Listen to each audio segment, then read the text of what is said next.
আসসালামু আলাইকুম। সবাই কেমন আছেন? আশা করছি ভালো আছেন। দেশে বা দেশের বাইরে যে যেখান থেকে আমার আজকের ব্লগটি দেখছেন, আপনাদের সবাইকে বাংলাদেশি মম ইউনিভার্সের চ্যানেলে স্বাগত জানাই। এই দিন আমরা সকাল, সকাল ঘুরতে বের হয়েছিলাম মিরপুর চিড়িয়াখানা দেখার উদ্দেশ্যে। এটা চিড়িয়াখানার বাইরের অংশটা দেখতে পাচ্ছেন। আমরা বেশ সকালেই গিয়েছিলাম, সবেমাত্র লোকজন আসছে বা দোকানপাটগুলো বসছে, এরকমটা সময়ে আমরা গিয়েছিলাম। আর আমরা যতবারই চিড়িয়াখানায় গিয়েছি, চেষ্টা করেছি একদম সকাল, সকাল যেতে।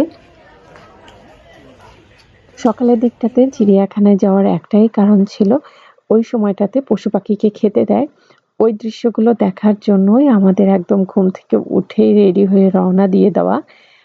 আর আমরা সবেমাত্র যে চিড়িয়াখানার ভিতরটাতে ঢুকছি, সেই অংশটা এখন আপনারা দেখতে পাচ্ছেন। ভিতরে প্রবেশ করতেই কিছুটা দূর এগিয়ে আসলেই সামনেই পড়ে বিশাল বানরের খাঁচা। এখানে বিভিন্ন প্রজাতির বানর আছে।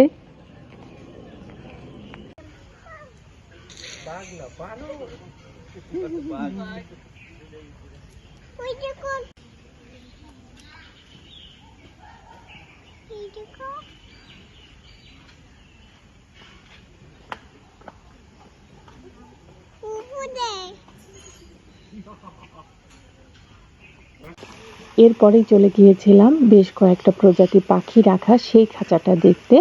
এটা বানরের খাঁচার একদমই পাশে ছিল। তো ওইটা দেখে তার পরের খাঁচাতে চলে গিয়েছিলাম, যেখানটাতে ছিল সজারু।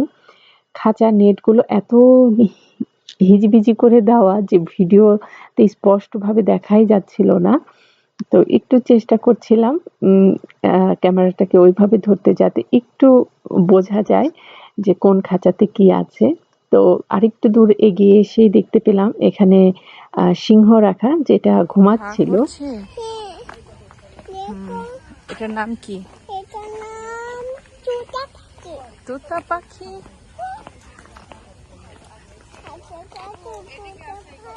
হ্যাঁ, চলো।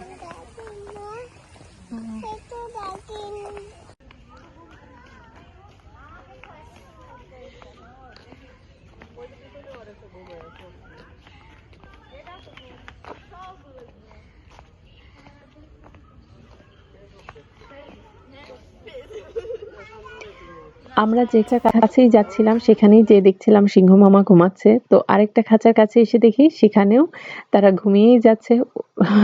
তো বলছিলাম আমরা মনে হয় একটু সকাল সকালই এসে গিয়েছি, এখনো ওনাদের ঘুম ভাঙেনি। এরপরে চলে গিয়েছিলাম রয়্যাল বেঙ্গল টাইগার দেখার জন্য। তো এখানে এসে দেখলাম ওনাদের ঘুম ভেঙেছে, ওনারা বেশ এনার্জি সহকারেই খাঁচার মধ্যে ঘোরাঘুরি করছে।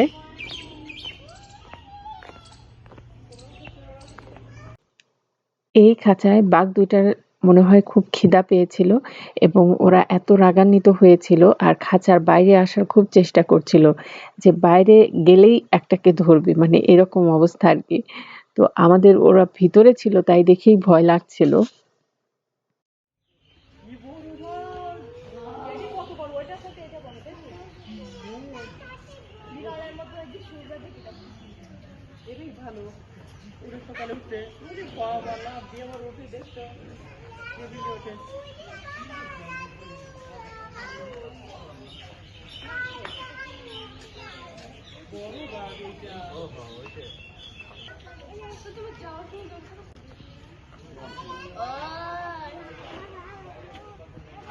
দেখেছো পা দিয়ে কেমন করছে?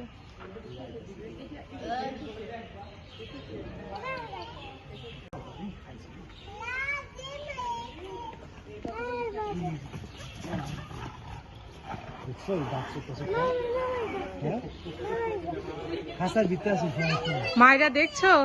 দেখছো? দেখেছো? এটাই ভালো।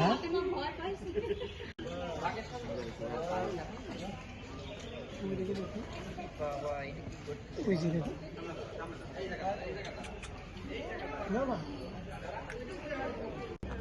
বাঘ দেখা শেষ করেই চলে গেলাম ভাল্লুকের খাঁচার কাছে। আর ভাল্লুকের খাঁচার কাছে যেয়ে তো আমিও অবাক। যেয়ে দেখি ভাল্লুকটা খাঁচার মধ্যে এমন করে ঘোরাঘুরি করছে, মানে ওনার খুব ভাব।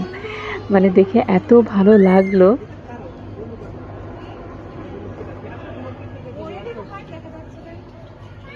দেখাই যায় না। Hello, high.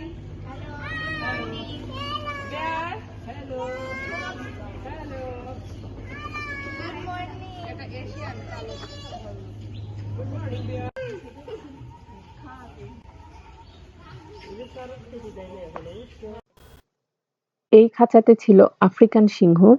মানে সবার ঘুম ভাঙলেও কোনো খাঁচাতেই দেখলাম না যে সিংহের ঘুম ভেঙেছে। সিংহগুলা ঘুমিয়েই যাচ্ছিল। তো এখানেও ওনারা খুব আরামের সাথে ঘুমাচ্ছে।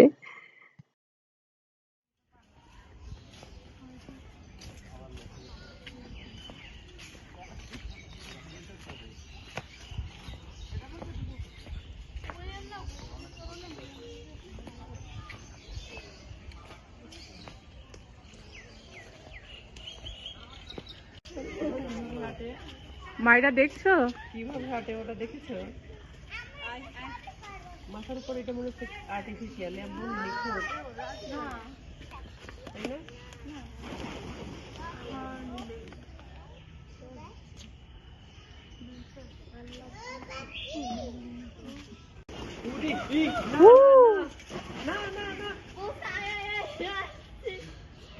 কিভাবে উঠছে দেখছো? ওইটার দিয়ে সবচেয়ে সুন্দর পাখি আছে। চলো গোসল করতেছি, আসো আসো তাড়াতাড়ি চলো। আমরা এই জায়গায় একটি ভালো ভালো ভিউ পাচ্ছি। হ্যাঁ, সবাই গোসল করতেছে এখানে, গোসল করছে দেখো। ইমু পাখিগুলো এখানে গোসল করছিল, বেশ দৌড়াদৌড়ি করছিল। ভালো লাগছিল এই খাঁচার কাছে এসেও। সকালের দিকটাতে আসলে এটাই হচ্ছে সুবিধা। এই দৃশ্যগুলো দেখা যায়, যেটা আপনি যদি বিকাল টাইমে আসেন বা দুপুর টাইমে আসেন বা আরেকটু বেলা গড়িয়ে আসেন, তখন কিন্তু আর এগুলো দেখা যায় না। কিন্তু সকালের দিকটাতে আসলে এই দৃশ্যগুলো খুব মানে আপনার মন কেড়ে নিবে। মানে চিড়িয়াখানা ঘোরা আপনার সার্থক হয়ে যাবে। এখানে রেখে যাবো তোমাকে।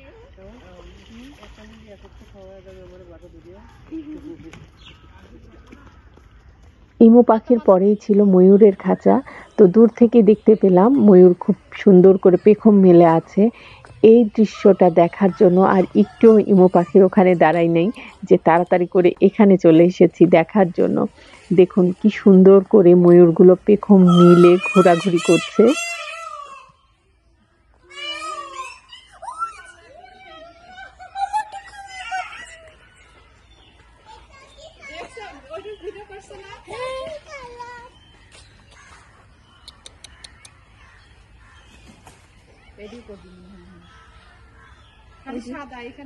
ময়ূরের ডাকটা শোনানোর জন্য ওইখানটাতে একটুও ভয়েস ওভার দিই নাই। আপনারা হয়তো ময়ূরের ডাকটা শুনতে পেয়েছেন।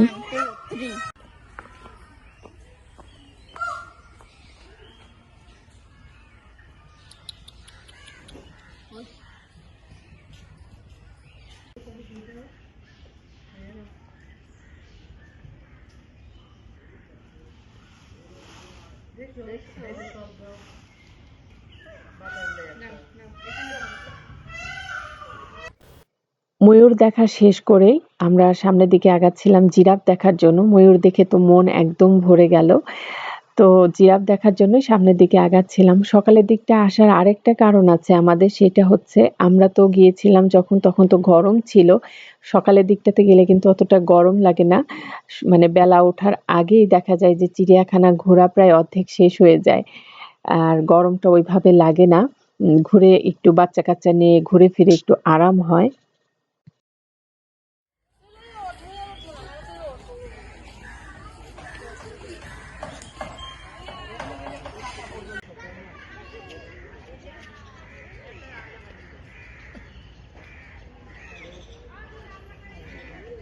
ওই তো দূর থেকে জিরাফ দেখা যাচ্ছে।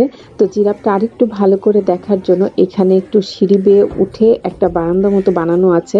তো এইখানটাতে উঠলাম, উঠে এখান থেকে আরেকটু ভালো করে আমরা জিরাফগুলো দেখতে পেলাম।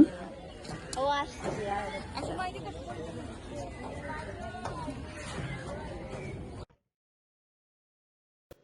এখানে দাঁড়িয়ে জিরাফ দেখছিলাম আর গল্প করছিলাম যে প্রাচীরের ওই পাশে যে বাড়িগুলো আছে, ওই বাড়িগুলোর কত আরাম। জানালা খুললেই এই জিরাফগুলো দেখতে পায় বা অন্যান্য যে প্রাণীগুলো আছে সেগুলোও তারা দেখতে পায়। তাদের কত আরাম হয়, তাদের আর কষ্ট করে চিড়িয়াখানায় ঘুরতে আসতে হয় না।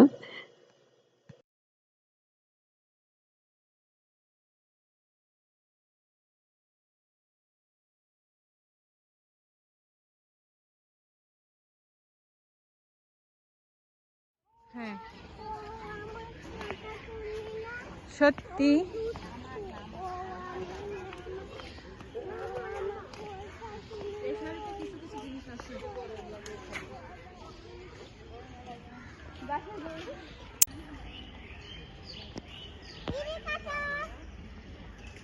এই পাশটাতে এসে দেখা মিলল একটা লামা অনেক দূরে দেখুন বসেছিল আমি একদম ক্যামেরা জুম করে টেনে দেখানোর চেষ্টা করেছি লামাটা একদম চুপচাপ একটা কর্নারে বসে হয়তো কিছু ভাবনা চিন্তায় আছে তো লামা দেখা শেষ করে আরেকটু এগিয়ে গেলাম যে সামনে কি আছে সেগুলো দেখি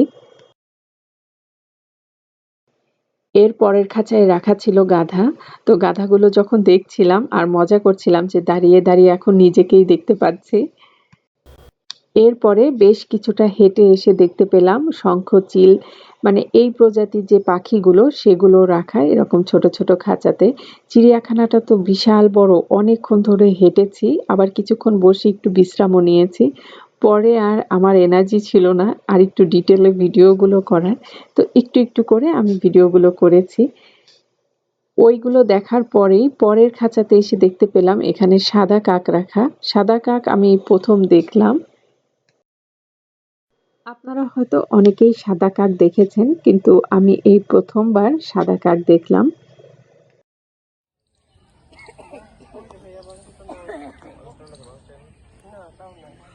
চিড়িয়াখানায় এরকম আমড়া বিক্রি বলেন বা শসা বিক্রি আর এই যে ময়ূরের পাখনা এগুলো কিন্তু একদম কমন জিনিস যে জায়গায় জায়গায় দাঁড়িয়ে এনারা বিক্রি করছেন খুব আগ্রহ নিয়ে জলহস্তির খাঁচার কাছে আসলাম কারণ এর আগে যখন এসেছিলাম তখন দেখছিলাম জলহস্তিকে খেতে দিচ্ছে এবং খুব মানে দেখার মতো একটা দৃশ্য ছিল যে কিভাবে খায় তো সেটা রেকর্ড করার জন্য বা দেখার জন্য আমি আরেকটু আগেই চলে এসেছিলাম এখানে কিন্তু দুঃখের বিষয় আমি জলহস্তি দেখে যখন চলে এসেছি সেই সময় যেয়ে দেখলাম খাবার দিচ্ছে তো তখন আর এনার্জি ছিল না যে যেয়ে আমি আবার একটু ভিডিও করি বা আবার একটু দেখি যে খাচ্ছে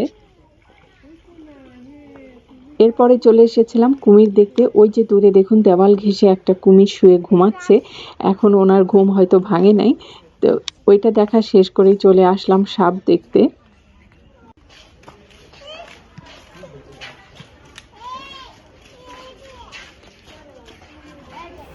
সাপটা বরাবরই একটু আমার অপছন্দের জিনিস বা এই জায়গাটাতে আসতে আমার বেশি ভালো লাগে না তবে এখানে এসে একটা ব্যাপার দেখলাম এখানে অজগর সাপ সে হয় ডিম দিচ্ছে বা বাথরুম করছে কিছু একটা সে করছিল ওই যে দেখুন হলুদ কেমন যেন লাগছিল বিদঘুটে তো এটা আমি দেখতে পেলাম যে আমি কখনোই দেখি নাই তো এটা দেখেই আমি এখান থেকে চলে এসেছিলাম কারণ সাপ দেখতে আমার এত বেশি ভালো লাগে না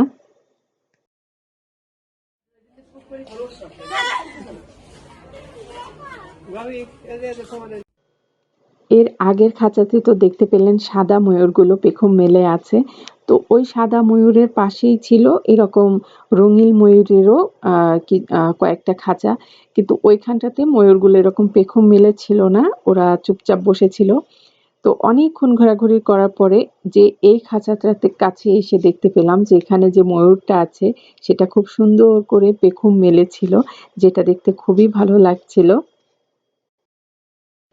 চিড়িয়াখানাটা যখন ঘুরে দেখছিলাম ওই সময়টাতে খেয়াল করলাম অনেকেই পশু পাখির গায়ে পানি ছুঁড়ে দিচ্ছে বা হাতে খাবার দাবার থাকলে সেগুলো তাদের দিকে ছুঁড়ে দিচ্ছে বিভিন্নভাবে শব্দ করছে খাঁচায় যে বাড়ি দিচ্ছে এই কাজগুলো করা কিন্তু মোটেও ঠিক না এগুলো আমি দেখে খুব খারাপ লাগলো যে যে কাজগুলো হচ্ছে এগুলো আসলে মোটেও ঠিক কাজ না যাই হোক এরপরে চলে আসলাম আমার পছন্দের একটা জায়গায় এইখানে একটা বাঘ থাকে যেটা ছেড়ে দেওয়া এবং এই বাঘটা এর আগের বার আমি যখন চিড়িয়াখানায় গিয়েছিলাম ওই সময়টাতে দেখেছিলাম এখানেই আবার একটু বেশ পানি মতো রাখা আছে ওখানে বেশ লাফালাফি করছে গোসল করছে তো ওইটাই এবার আর দেখতে পাইনি কিন্তু দেখেছি যে বাঘটা ঘোরাঘুরি করছে একবার তার ঘরের মধ্যে যাচ্ছে আবার বের হচ্ছে এটাই হচ্ছে সেই বাঘটা যেটা আমার দেখতে খুব বরাবরই খুব ভালো লাগে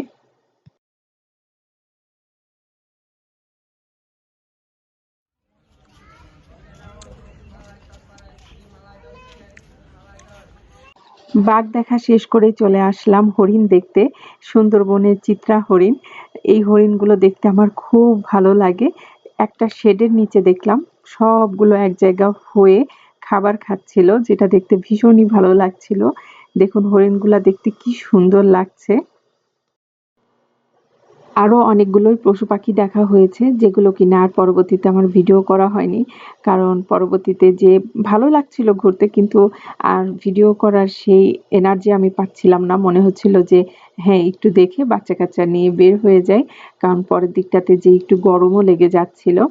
কিন্তু সবকিছু মিলিয়ে পুরাটা চিড়িয়াখানা আমাদের ঘুরে দেখতে কিন্তু ভীষণই ভালো লেগেছিল। এরপর চিড়িয়াখানার বাইরে যে দোকানপাটগুলো বসেছিল সেগুলো একটু ঘোরাফেরা করে দেখছিলাম। তো আজকের ভিডিওটা এতটুকুই। দেখা হবে নতুন কোনো ব্লগের সাথে। সে পর্যন্ত সবাই ভালো থাকুন, সুস্থ থাকুন। আমার চ্যানেলটা যারা সাবস্ক্রাইব করেনি প্লিজ সাবস্ক্রাইব করে নেবেন। আজ তবে আসি। আল্লাহ হাফেজ।